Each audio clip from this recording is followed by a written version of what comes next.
Good afternoon, everybody, and welcome to ELT Time MENA. We are back for season 2 of our coffee break style advancing learning podcast series, where for each episode, I'm joined by a guest and educator from right here in the MENA region, the Middle East and North Africa region. Together, we discuss and engage in a discussion around a contemporary topic of their choosing over a nice cup of tea. And today I'm joined by the awesome Mohammed Nabil, who's joining us from somewhere in the Nile Delta area of Egypt. I'm sure he'll explain where he is in a second. I've got my tea at the ready. I've got chamomile tea today. I've got the classic calming chamomile for those of you who like alliteration. Mohammed, you have a hot drink of choice? Tea guy? Coffee guy?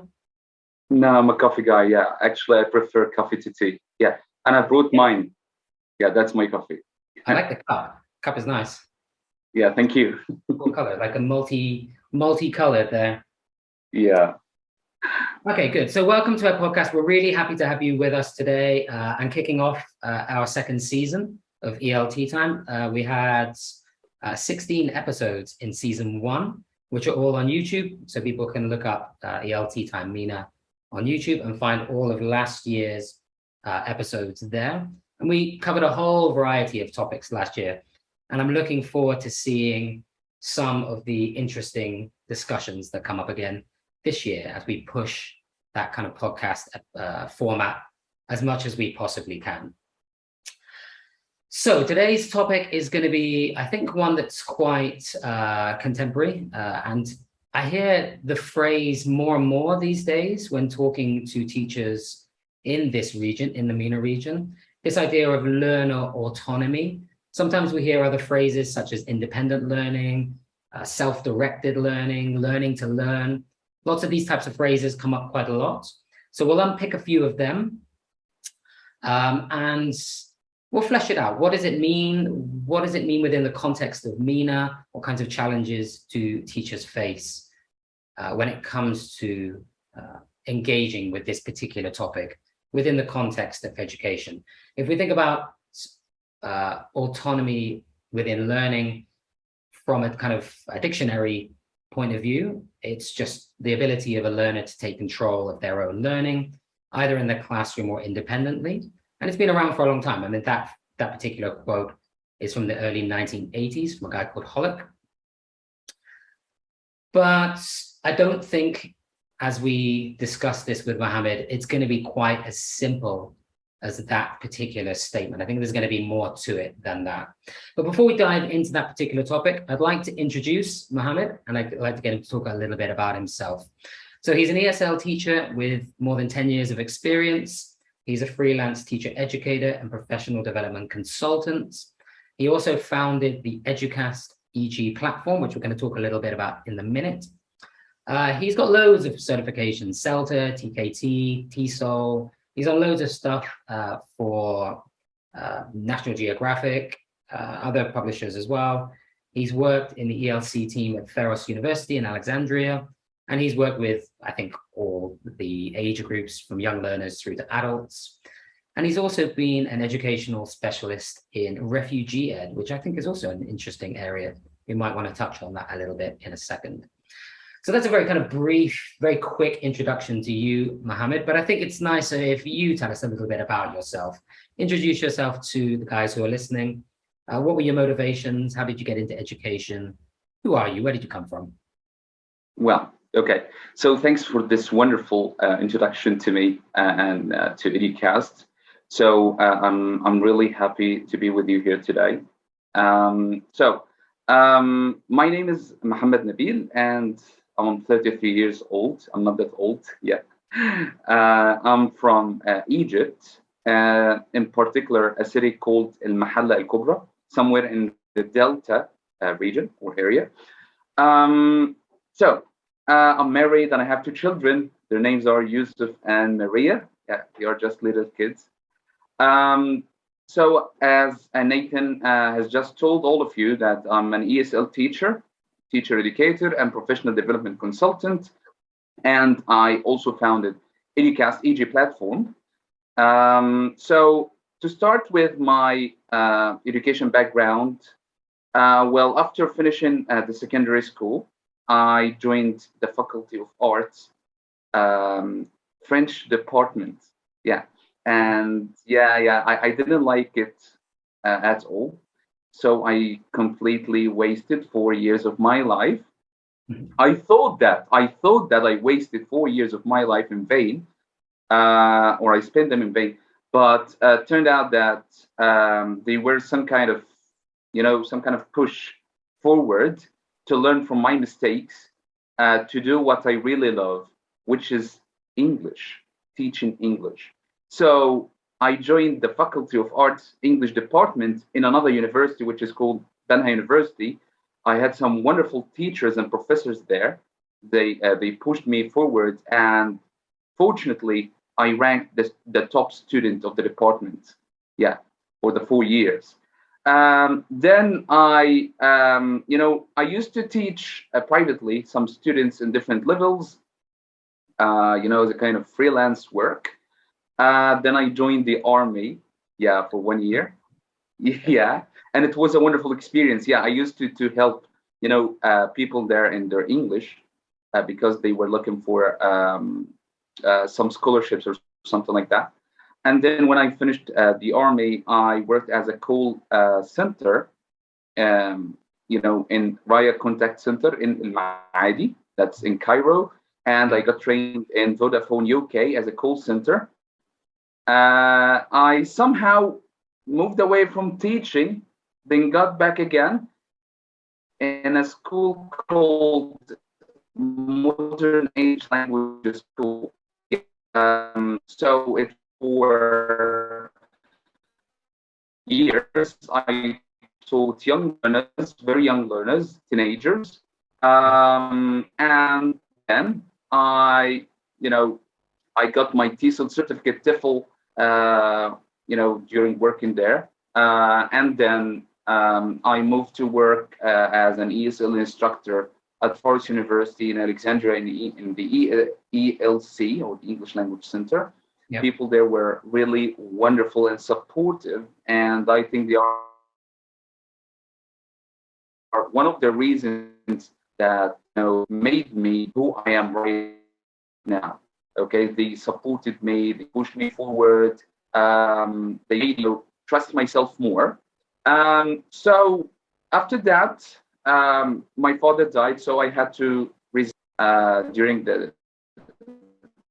my work at Forest University. To get back here to take care of my family, and then I founded EDUCAST EG platform. And I dedicated every free professional development webinar to his soul. May he rest in peace. So my aim behind this platform was that educating novice teachers, providing every teacher with equal opportunities to excel in their teaching profession. Okay, wherever they are, whenever they are, okay, I'm gonna provide them. Okay, so is my voice clear? It's breaking up a little tiny bit. Just a bit. I can catch most of what you're saying. It's just it goes a bit electronic-y every so often. You can hear me okay? I think the connection might not be great. Maybe turn the camera off. That might help to. I can hear you clearly. Yeah. Okay, good. So I invited.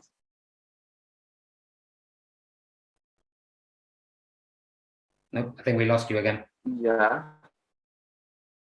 So is it any better? It's coming and going. It kind of breaks off and then comes back again. I think maybe turn the camera off and see if that helps with your connection a little bit. Because your camera is frozen as well. Let's give Mohammed a second. Yeah, just a second.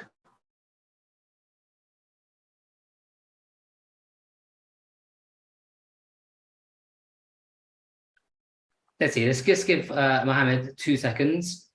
He was just telling us a little bit about himself. It sounds a bit like he has gone through a similar kind of journey or professional journey as many people, many teachers move in and out of teaching. They try different things. Certainly for me, I had many experiences before I got into education, working within business and finance, and I was garden landscaper at one point. So lots of different experiences, but I think teachers bring those experiences into the classroom, into their teaching.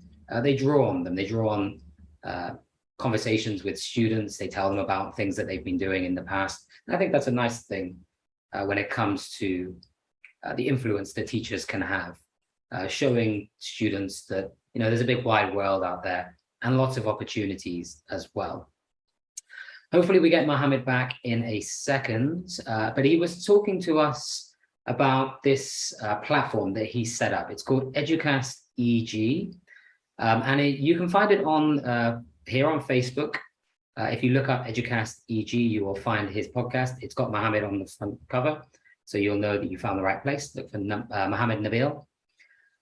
And he's been doing lots of both podcasts and webinars. He was saying there to us that it's primarily directed towards novice teachers, but I know he's had a whole variety of speakers join him on this platform, like many other platforms, and getting, you know, them to talk about various things. So I watched one, I think it was yesterday, around how languages are learned, and he had a guest come on to talk about that particular topic, usually for around an hour. Let me WhatsApp Mohammed. Let's see if we've lost him completely. I don't know where he's gone. Oh, he's back. I think maybe he's logged in with a different email address. Mohammed, are you there with us? There you are. We need now some sound. Yeah. So you're back. I'm excellent. Back, yeah. Hi, how you doing? Yeah. So I was just kind of giving people a bit of an update. So let's talk about EDUCAST, because I was just talking to people about this platform that you've set up, and that you run podcasts and webinars from that, primarily directed towards novice teachers, but I think there's a variety on there as well. Where did the inspiration come from for EDUCAST? I've directed people to it. They can go to EDUCAST EG on Facebook and find you right there. Yeah. So where did the inspiration come from? How did you kind of get started with this? Well, you know, in a previous meeting with you, I told you that teachers are really underpaid, so they cannot take courses to know more about the ELTea and teaching methodologies. Okay, so I thought about providing them with something which is for free. And I thought about inviting the ELTea experts from different parts of the world. Actually, I invited Jogia Kunga, that's Delta Chief Joint Expert, and Dr. Jason Anderson, Dr. Deborah Healy, and many others to come. Okay, so those wonderful people shared their experiences with teachers through my platform. So I think they wouldn't have such an opportunity if EDUCAST didn't exist. Okay, so yeah, so that's why I try to support them, try to invite the ELTea professionals from all around the world to teach them. Okay, because they won't have such excellent opportunities. So I thought to myself, why don't I provide them with this? Okay, because actually one of my favorite hobbies is helping people. Yeah, nice. Yeah, and because I know that teachers need a lot here in Egypt or in the MENA region, I just wanted to be a part of this. Yeah, and of course I hope that I keep doing the same thing. Yeah, I hope so too. So, I mean, I love it. It's I mean, if anybody, I mean, for those of the people on here who have been following the things that I've been doing online, I use the hashtag teachers support teachers a lot. And I think it's a real core element of professional development. Uh, like you said, having opportunities to be able to engage in the first place, that first stepping stone. And I think the last couple of years, we've made strides in this region, in terms of teachers being able to gain access to a whole variety of professional developments. You know, back in the day, it was professional development was done for 1 or 2 weeks before the school year. That was it. Bish bash bosh. You know, Yeah. one teacher gets up and talks about speaking. One teacher gets up and talks about engagement and classroom management. You know, they go through the motions every year before school. But now it's this ongoing process. You know, teachers can collect certificates, they can get ideas, they can talk to each other. So I love the platform. I love the fact that that you're engaging with this. I mean, that's why we connected in the first place. You know, and teaching is all Yeah. about networking. You know, if you want to get ahead in education, you've got to network. And Yeah. this is a perfect way of doing that, you know, standing up and saying, you know, I want to help. I've got, you know, you don't always have to be the expert on everything. You know, you can be an expert in certain things. But like you said, you know, bringing other people in. Deborah Healy, she does loads of things for Macmillan. She's done lots of stuff around gamification for Macmillan. Yeah. You know, so, you know, Actually, this is where I met her for the first time. You know. there you go. Look, then Yeah. networking, working its charm right there. Yeah. Okay, so I'm going to ask you another question. Do you have any favorite moments from the recent episodes that you've done? You've done them for about 6, 8, 9 months or something now since it started. When did you start EDUCAST? Yeah, I think it has started on February. Yeah, beginning of this year. So any favorite moments from the ones that you've done so far? When I invited Jason Anderson in a question and answers webinar, and he decided to engage me, not to present only, not, you know, to be not to spot the lights on him only. So he was talking from his own perspective, and I was talking from my own perspective in teaching, you know, in Egypt. Okay, so it was a wonderful experience to me and to the attendees. And of course, let me add something else, because, you know, I always have something in my mind which tells me that the best way to learn is to teach what you learn. I myself presented on some different topics to my audience, okay, and it worked very well. So I said to myself, why not? Okay, why not? You know, why don't I keep doing this? Maybe I present, maybe I invite other people to present. And when you see their feedback, you know, you feel that, okay, well, I'll keep doing that. Yeah, people are happy, so I'm happy. Okay, so if I'm happy, I'll keep doing this. Yeah, no, that's great. Okay, so that's some cool stuff from what you've been doing up until now. What about stuff that's coming up? I've seen online you've posted that you are doing another webinar this week, I think it is, and you've got a few others in the pipeline as well. So what kinds of things have you got for people to look forward to? My next webinar is about making meaning clear. Okay, it's about how to clarify the meaning in grammar and vocabulary lessons, because these are two of the most difficult things to teach, maybe here in Egypt, because you know, there were some different ways to teach grammar. People were, you know, following some traditional ways to teach it. The same thing goes with vocabulary. So I thought about, why don't I tell people how to do this systematically? Okay, yeah, you have to do this. Okay, in step 1, step 2, step 3. And what would happen if you did if you made the wrong choice in choosing pictures or visuals to make the meaning clear, for example, and how can you correct this? Okay, and so on. So I've done this session before, okay, but with a place called ELTea International Academy. So I thought about why don't I give it, or I present it to my audience? Okay, they deserve it. Yeah. Okay, yeah. So I'm expected to be talking about teaching grammar and vocabulary on the same session. Yeah. Yeah, nice, and within a meaningful context. And I'm going to recommend this to my colleague Ola, because she's been talking about this particular. She's based in Cairo. She's been talking about this particular topic a lot recently. So it's feeding into some of the back to school activities that we're doing as well. So I do think it's an important topic, and one for teachers to think about, moving away from simple traditional types of vocabulary and grammar exercises, worksheets, this type of thing. Okay, great. Any other sessions coming up? I know you've got a few guest speakers as well, right? You are. Yes, there you go. So I was trying to set you up there. I was like, was he going to take the bait? Yeah. In September, I'll be joining you as well.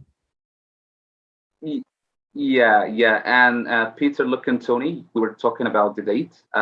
We had to reschedule the meeting because there were some different or some changes in the plans. Okay. So it will be joining me in September. Good. Okay. I have another webinar. I have another webinar by a wonderful teacher trainer called Wafa Mohammed. She's from Egypt. She focuses on teaching young learners. Yeah. Correct. Good. So there's a variety of things coming up in September. So I guess the advice to the audience is make sure you go to the Facebook page for EDUCAST EG. Make sure you follow it and see all of the activities that they've got going on, because there's some really interesting topics. Of course, I'm going to be there, so why wouldn't you join that page just to come and see me? Okay, we're about halfway through, so let's move on to the topic of discussion for this particular podcast, which is learner autonomy. Now, I gave a very brief and simple definition of learner autonomy at the very beginning. For those people who joined us a little bit later, learner autonomy is the ability of a learner to take control of their own learning, either in the classroom or independently. I said it's very old, it's from the early 1980s, but actually I think it's nicer to talk about it within the context of what it means to you. So what does learner autonomy mean to you, Mohammed?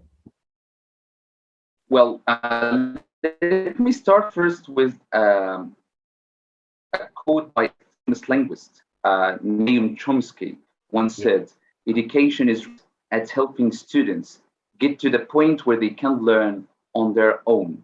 So from this quote, we can get the meaning of learner autonomy, which involves helping learners understand the process of learning, both inside and outside the classroom. Inside and outside the classroom, just like what you have said. And it means that the students begin to acknowledge that they have a large role to play in their own learning, and it also allows learners to understand what their needs are and to set goals for themselves. Part of the process involves finding out about specific strategies that can help them to learn. As a result, they can, to some extent, decide what they should learn and how they should learn it. So they have a role inside the classroom and outside the classroom, and they take some kind of responsibility to their own learning.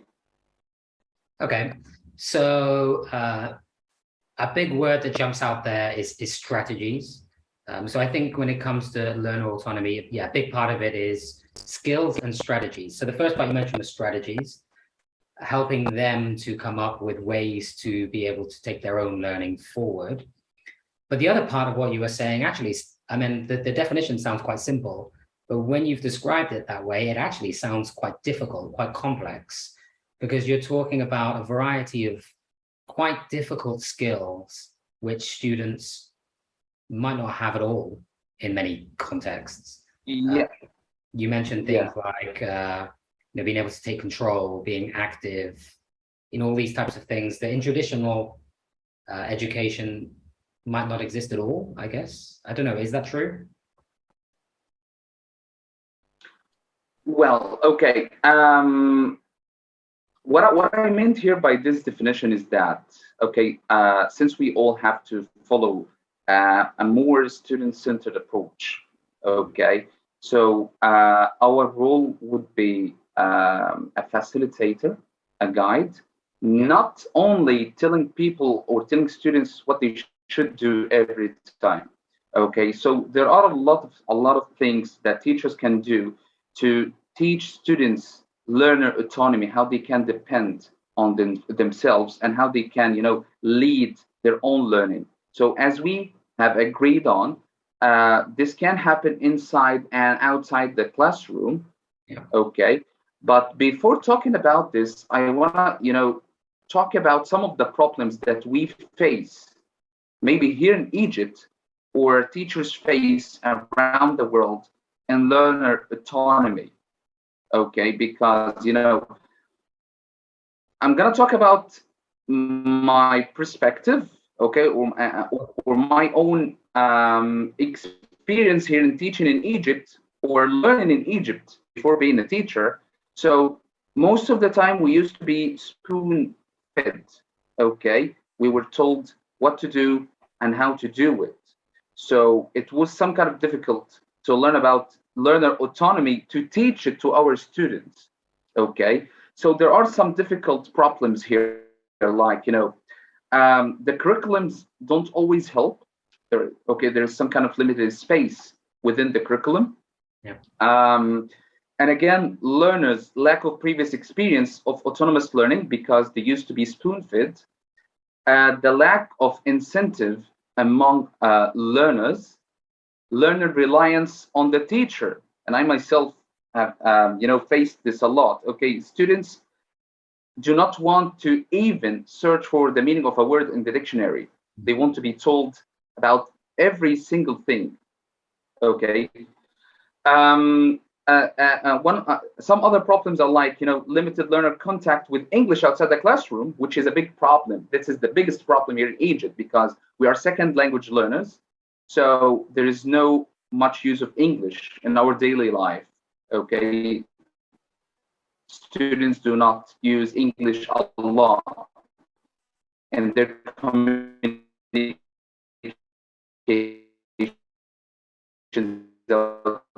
I think you're breaking up a little bit again, Mohammed.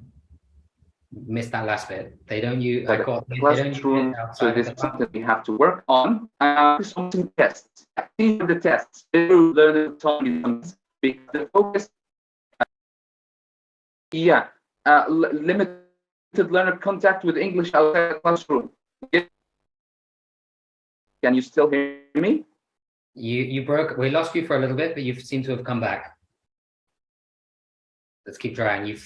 You've frozen on the screen, but maybe we can hear you.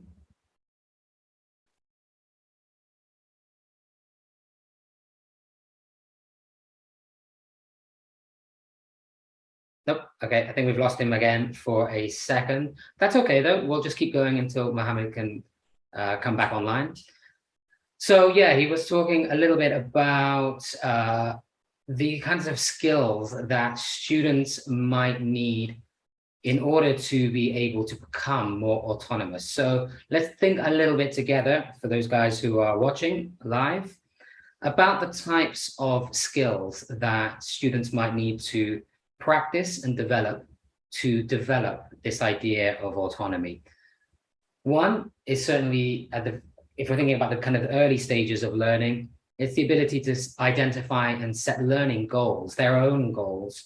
And if we reflect on what Mohammed was just saying, in an educational institution where spoon feeding is the norm, students don't often set their own goals. The goals are preset for them, and they just follow through towards that goal, being very much directed by the teacher themselves.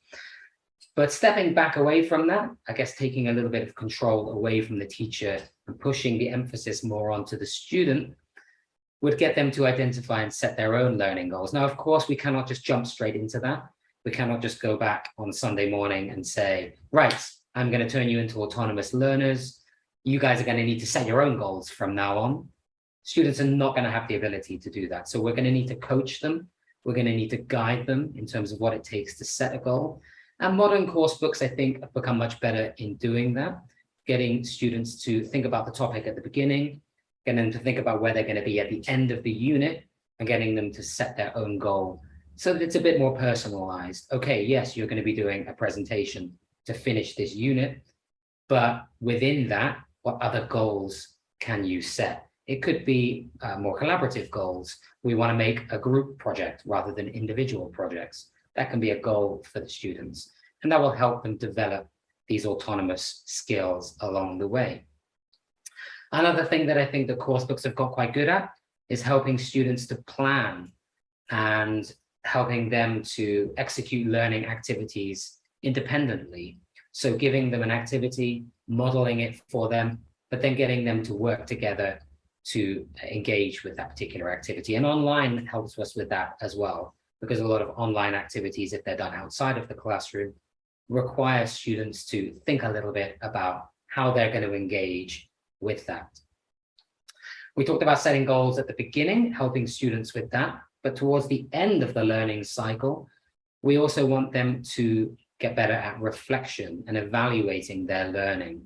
Okay, what have I been doing for the last week, the last 2 weeks, the last unit, the last semester, and where can I go next with that? Them choosing that and feeding into that, I think also helps a little bit. I can see some comments coming down in here. I should engage with them as well.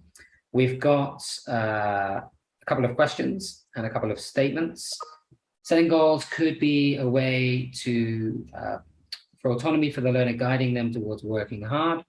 Yeah, because we need to think about motivation. If you are engaged in the learning process, hopefully it is more motivating for you, because there's that intrinsic sense of motivation driving you forward. If you've set your own learning goal, and if we think about learning outside of the classroom, think about some of the things students like to do in their free time. Sports, for example.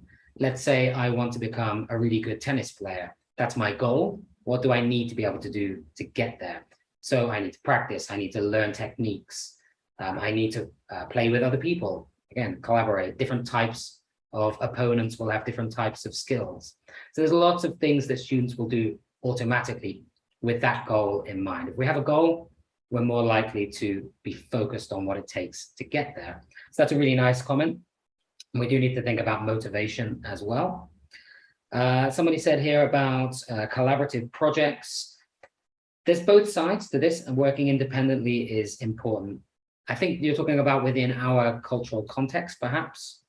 We do a lot of independent work, but I think it's really key to get students to work together collaboratively. And project work's a really great way to do that.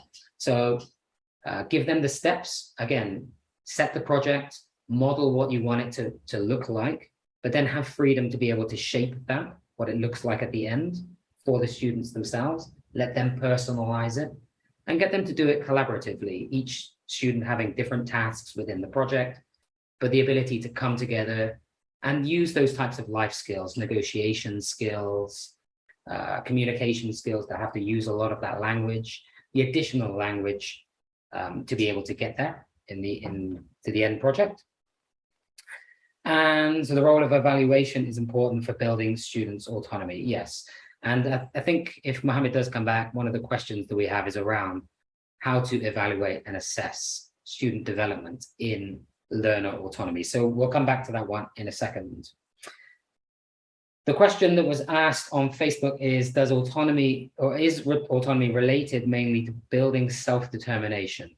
It can be, certainly in terms of helping students determine what it is they want to achieve themselves. And that feeds again into that idea of goal setting.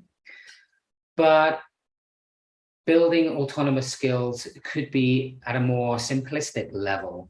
It could just be with things like getting them to reflect upon a particular lesson and feedback to you so that you can improve that lesson moving forward. Mohammed, hi. I've been kind of going through our things that we had for a while. Welcome back. Yes.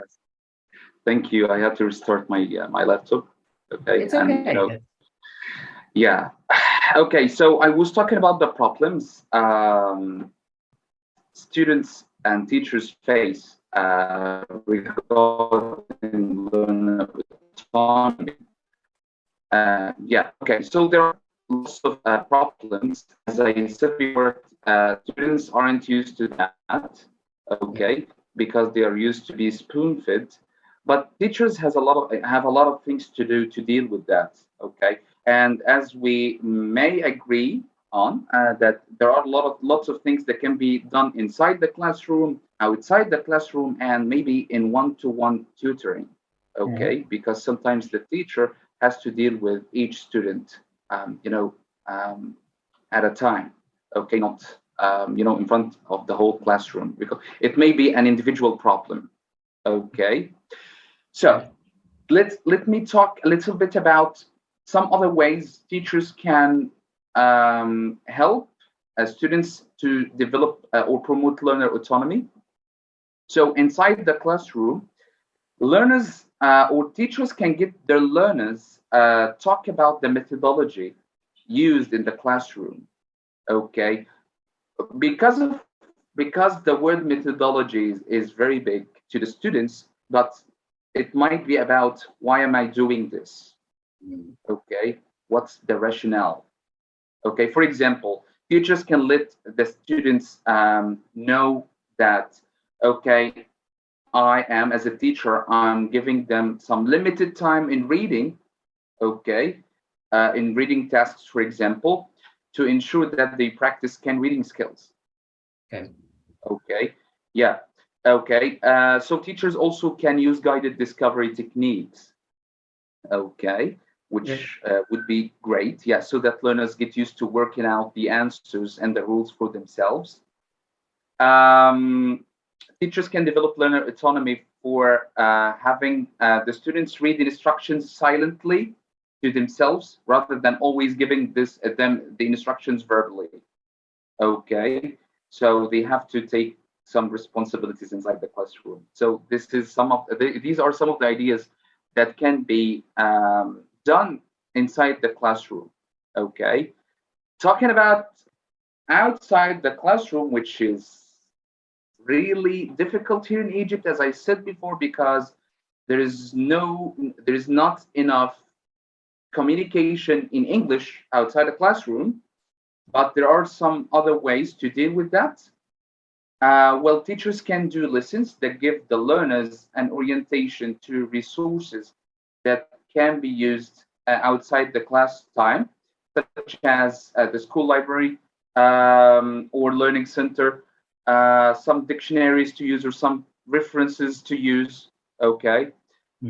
Teachers can familiarize learners with reference sections in the course book they are using. Okay, if you want to read more about this, please go to page 102, for example. Teachers can set aside some classroom time for self-study so that learners get used to working independently. Yes, okay, teachers don't have to tell them everything. Okay, you can read this page silently and we can discuss. Okay, we can talk about it. Teachers might also offer learners options when setting homework. Yeah, because students don't like homework, so there might be some kind of flexibility. Okay, it doesn't work every time, but it would be a good solution. Okay, it's a good teachers also can let learners know about any opportunities for exposure to authentic English in the town or the city they live in, or even online. I myself, in my lessons, I always tell the students, okay, today we learned about blah, blah, and blah. So please, at home, search for more information about this, okay, and record yourself talking about what you understood. And then we can discuss this later, okay? So this might happen outside the classroom.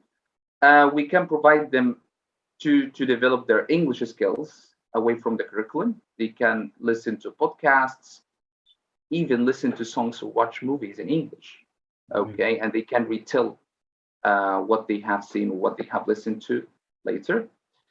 Talking about dealing with individual problems or developing one-to-one tutoring sessions to promote learner autonomy. There are some suggestions, okay? So the first thing is the teacher suggests to the learners that they try to vary their task choice. For example, learners who are usually focusing on fluency-based tasks because they reflect their learning style can be told to try a more accuracy-focused task to deal with both, both things, fluency and accuracy.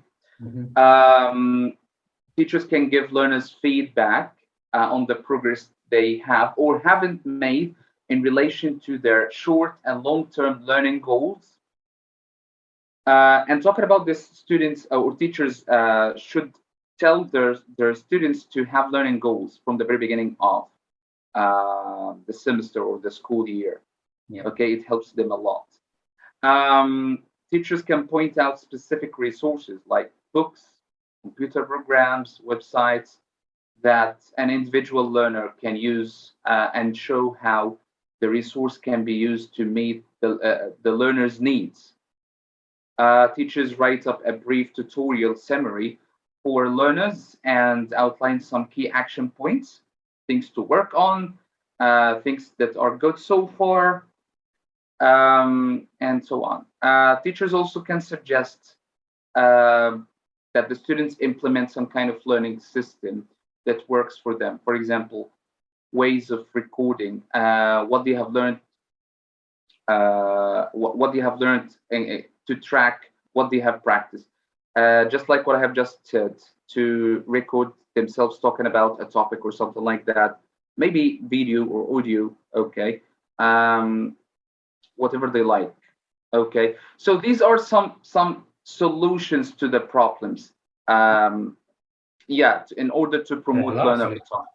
A long list of solutions, and yeah, loads of great stuff there. I think to help teachers with this idea of helping students to become more autonomous. When we lost you, I was talking about one of the ones that you were talking about, which was goals, helping students to learn how to set their own goals, how to plan out their own learning, plan their own time, how to engage, and mapping that, I think, against the other thing that you were saying, which sounded a lot like a kind of flipped classroom methodology, is getting them to, is setting them tasks. So you were saying about homework. Students hate homework. But if you do something in class and you're just kind of given reinforcement of that for homework, we're probably not going to enjoy it. If I use the kind of sports metaphor that I did before, it's like spending an hour learning a tennis stroke and then being told to go home and practice it 500 times. You can be like, oh, that does not sound like fun.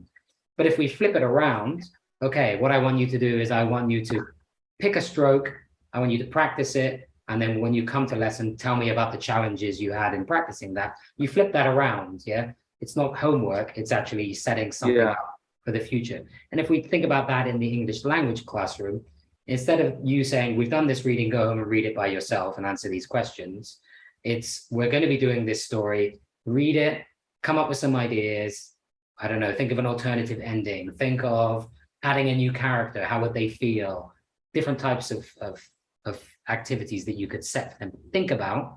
And then when they come to class, you open the class with these discussions and boom, you've got that hook, you've got them discussing, you're getting them to use the language from the story. So you're not pre-teaching them the vocabulary, they've done it themselves. So I think that helps them to become, like you said, autonomous, to learners, become motivated and engage. And you're already one step ahead of them. It's a bit like a chess game, I guess. I think what's really important within that is to not think of autonomy in terms of you are autonomous or not autonomous. I think you need to think of it as a spectrum. Students at the very beginning might not be very autonomous, and we need to kind of support them very slowly to become semi-autonomous in certain things, and then more autonomous as the year goes by. And I think that's why it's really nice to open this podcast with this topic, is because we don't want to wait until next April and then be thinking, oh, how can I get them to be autonomous because the exam season's coming up? No, from day one, we want to be practicing these skills. Slowly and smallly at start, but building on them throughout the school year. So as they get to the end of the year, they're finding things out themselves. They're coming up with their own projects. They're extending the topics that we're doing with them. And if we're doing contemporary topics, and we think about ELTea, they're all kind of general topics, food and home and siblings and sports and all these types of things. There's loads of things that they can be engaging with. And I quite often feel like students want to engage with it. Sometimes we're holding them back because we're so fixated on, I want to make sure that they've done enough grammar, and I want to make sure that I've pounded them with all of this vocabulary. I don't know. Do you feel like that, or am I making? Yeah, sure. Yeah, sure. But talking about homework, actually, I don't like to use this word, because this word is a little bit frightening to the students. They don't like it. Yeah. So I always like to call it a project. Yeah. Today we have a project. Okay, you have to go and search for something, and we will discuss it later when we come back to the classroom.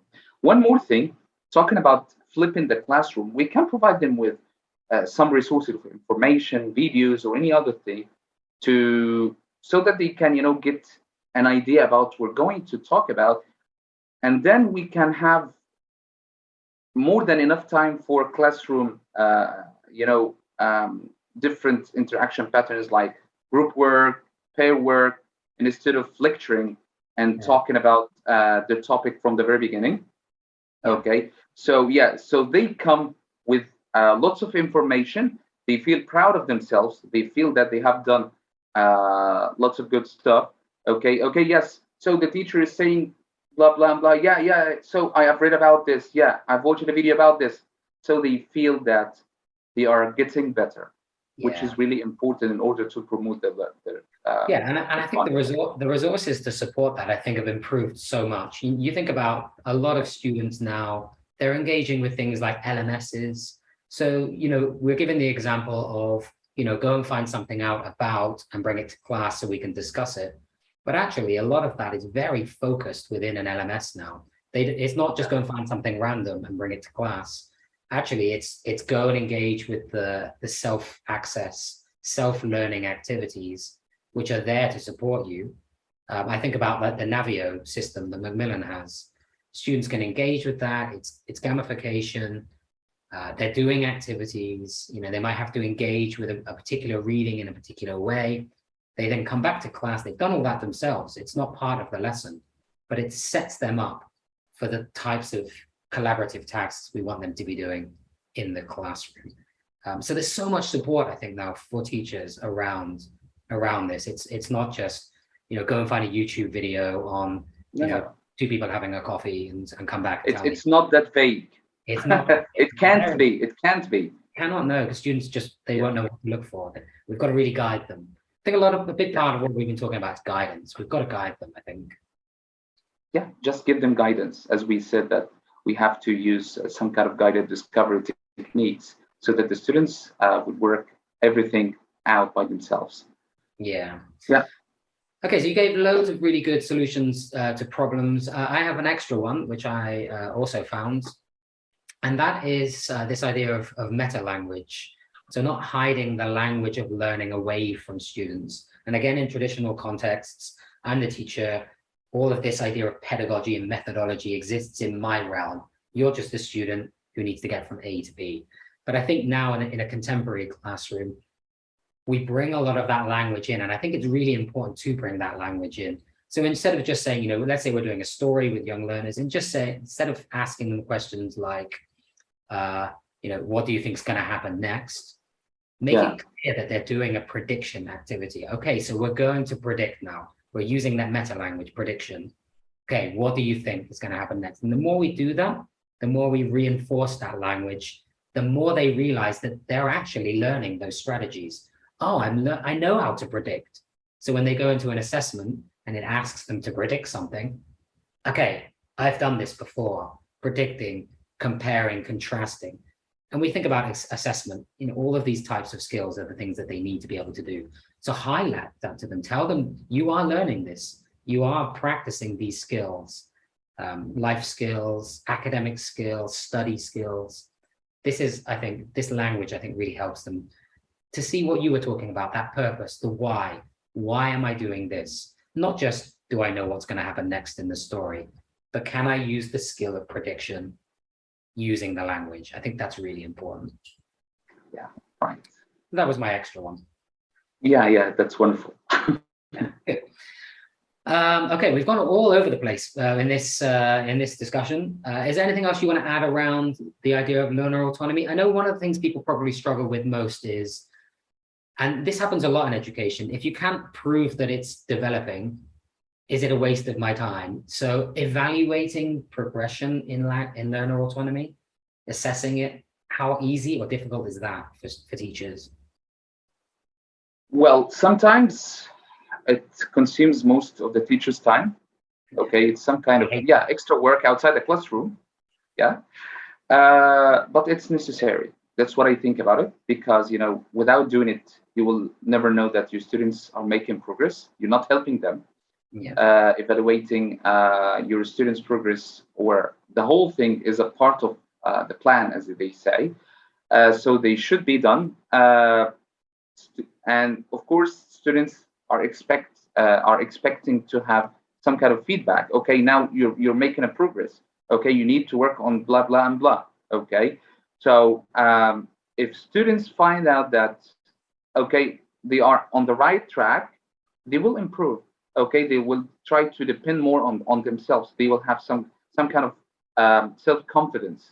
Okay, so this all would help them a lot in order to be more autonomous. So talking about assessment, so yes, using different kinds of assessment would help a lot with that. Okay. Like an assessment for learning. Do you think that fits in here, I guess, right? Yeah, exactly. And one more thing, talking about the problem of having the students communicate in English outside the classroom, it doesn't necessarily mean that they have to do it outside the school building. They can do it, in a break or something. You can tell them, okay, now you can use English in your break time. About what you want to say, for example. Okay, so and then they can do it. Yeah, I love this tip. I've actually used this tip before in a webinar that I did, which was around project-based learning. So giving students projects to do in the classroom collaboratively, let's say in groups of 4 or groups of 6, they come up with a project. And one of the things that I think is really nice is to, and this can be used as a motivational tool, is to say we're going to do a vote for the best project in the class at the end. Everyone's going to do a secret vote. We'll find which one is the most favorite project. And then that group will get to present that project to another class or to a group of teachers in the staff room. Again, giving them access to places that they don't normally get to go to. It's like that sense of, and students love that. They love this feeling like, I'm the best. Like, I got to go into they go home. I got to go and present to the teachers our project, and they were giving us great feedback and telling us how amazing we were. I mean, there's nothing better than that kind of praise to motivate students along, to get along with the project. So I love all of this type of stuff, getting students engaged, and using that again to help build those autonomous skills. It all feeds together, and I think it relates to that Bloom's taxonomy. You want them to move away from that memorization baseline, move them up. It all feeds into the same big picture, as you said. Yeah, I like it. Exactly. Yeah, and one more thing that I'd like to add here is that whenever a teacher hears a question in the classroom about something that is some kind of advanced one from a student, so instead of trying to answer this question, just tell the students, okay, does anyone else know? Yeah. Okay, so the one who asked the question would feel like, okay, that's an advanced one, that's a difficult one. Okay, everyone, you can go and search for it because this is an advanced question. So the one who asked the question will gain a lot of self-confidence, and the other ones will feel motivated to find an answer to it. Yeah. Okay, and once they come back again on the other day, there will definitely be a wonderful discussion. Okay, there will be lots of answers, and then they will get used to that, to search for information by themselves and come back to the classroom. This is a really good teacher tip, because it feeds into learning routines, right? So instead of me like you said, answering every question as the teacher, you have a routine. Find someone who. So can you find somebody who in the classroom knows the answer already? If there is nobody in the room, find somewhere where you can find the answer, because there'll be the answer to that question somewhere. So yeah, again, that makes them go off. Okay, can I ask other people first? Nobody knows. Okay, then where do I go next? Probably the internet. Can I find out the answer to my question? Then come back later and share that with the group. What did you find out? How did you find it out? What system did you go through? What process did you go through to get your answer? Did you verify your answer? And again, we can feed that idea of critical thinking in. Did you just Google what is the name of the capital city of? Did you just take that at face value? Or did you find multiple sources to verify your information? And again, building those critical thinking skills, which is and they can share, they can share with their friends how did they go, how they went through this. Okay, what did they do to find this kind of information? Where? Okay, to share the links. Okay, so it would be really good, and it also would help teachers to reduce their teacher talking time. Absolutely, So I mean, definitely all of these strategies, loads of strategies we've been talking about, the skills that they need to develop, but support them, scaffold those skills. Don't expect them to be able to do them straight away. And just goals, reflection, all of these types of things. And there's loads of great stuff on Facebook, which at the end of the session, I'm going to go back and add loads of comments to that because there's loads of great stuff on there. Okay, before we finish, I'd like to finish with teaching tips. So it's going to be very difficult for you. We've talked a lot today, but do you have any particular teaching tips which are your favorite? Okay, well, allowing different answers from the students and trying to help them become more creative and innovative. I've read before in a book a book called 100 Teaching Tips. Oh, yeah. I've read about a wonderful one, which is allow different answers from students. So instead of asking the students to complete a sentence with a particular word, okay, you can ask them to change the sentence itself or choose any other word that would fit or personalize the sentence itself, okay?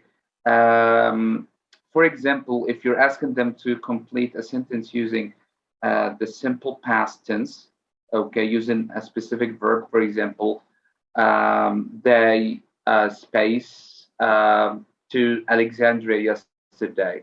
So instead of having them only use the verb go, okay, tell them to use any other verb, maybe traveled, maybe visited,